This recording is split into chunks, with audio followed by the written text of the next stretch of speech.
liiga pikk, et seda sulle öelda. Elan kaua, elan sinu kohta, ei saa ma kunagi teada. Ma pööran uue lehe, et küsimused vata.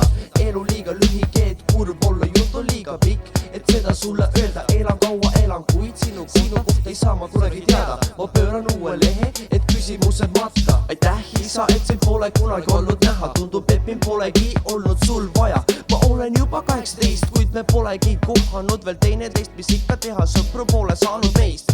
Ütle palun, miks olen jäänud ilma su kirjadest, su kõnedest ja õnnesoovikardidest. Sa ju põgened enda poja eest, alimentide mitte maksmine pole kellegist veel teinud õiget meest. Kui sa ei tea, siis mu elu pole olnud just hea, aga ma pole alla lasknud oma pead. Ma mõtlesin sinust ja panin kirja need haavavad read.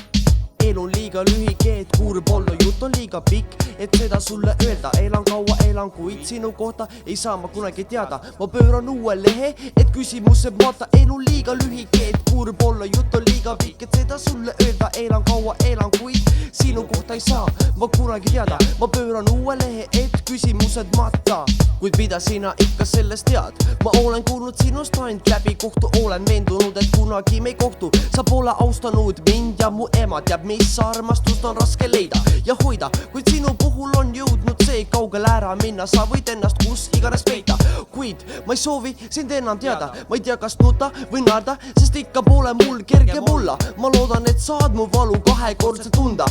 Viis palju õnne ja head aega. Elu liiga lühike, et kurb olla, jutt on liiga pikk, et seda sulle öelda. Elan kaua, elan, kuid sinu kohta ei saa ma kunagi teada. Ma pööran uue lehe, et küsimused matta.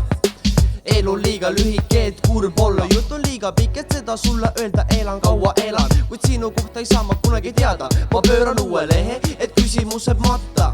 Et küsimused matta, et küsimused matta. Et ennast leida, et ennast leida, et küsimused matta. Et küsimused matta, et ennast leida, et ennast leida. See lugu on pööratud meile, kes pole kunagi oma isa näinud ja ei tea nende kohta mitte kui midagi.